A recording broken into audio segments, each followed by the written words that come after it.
আমরা বাঁ হাতের তালুতে গোপীচন্দন ঘন করে গুলে নিয়ে এই অনামিকা আঙুল দিয়ে, অনামিকা বা মধ্যমা দিয়েও করা যায়, অনামিকা আঙুলি দিয়ে করে আমরা করব। আমরা ললাটে ঊর্ধ্বপুণ্ড বা হরিমন্দির অঙ্কন করব। ললাটে চাপ দিয়ে টানলেই মাঝখানটা ফাঁকা হয়ে যাবে।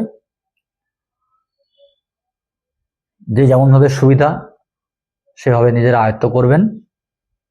মাঝখানটা দেখুন ফাঁকা হয়ে যাচ্ছে। ললাটে ওং কেশবায় নমঃ। খুব সুন্দর করে হরি মন্দির, ভগবান মানে অবস্থান করেন। এটা তুলসীপত্র চিহ্ন। একেবারে কেশ মূল পর্যন্ত, একেবারে চুল পর্যন্ত আমরা দীর্ঘ তিলক অঙ্কন করব।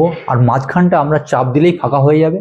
যদি আরো পরিষ্কার করতে হয় তাহলে একটু জল কাপড় দিয়ে মুছে দিলেই চলবে। ললাটে ওং কেশবায় নমঃ। একই পদ্ধতিতে একই রকমের তিলক আমরা উদরে ঊর্ধ্বপুণ্ড রাখবো। উদরে ওং নারায়ণায় নমঃ। একইভাবে বক্ষস্থলে ওং মাধবায় নমঃ। কণ্ঠে ওং গোবিন্দায় নমঃ। এবার দক্ষিণ পার্শ্বে আমরা আঁকবো।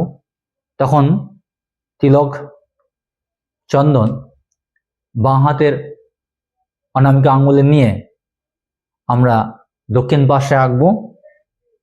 দক্ষিণ পার্শ্বে ওং বিষ্ণুবে নমঃ। দক্ষিণ বাহুতে আমরা আঁকবো। দক্ষিণ বাহুতে ওং মধুসূদনায় নমঃ। দক্ষিণ স্কন্ধে আমরা আঁকবো ওং ত্রিবিক্রমায় নমঃ।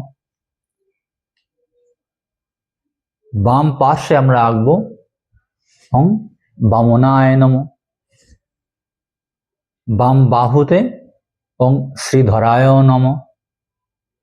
বাম স্কন্ধে ওং ঋষিকেশায় নমঃ। পৃষ্ঠে ওং পদ্মনাভায় নমঃ। কোটিতে ওং দামোদরায় নমঃ।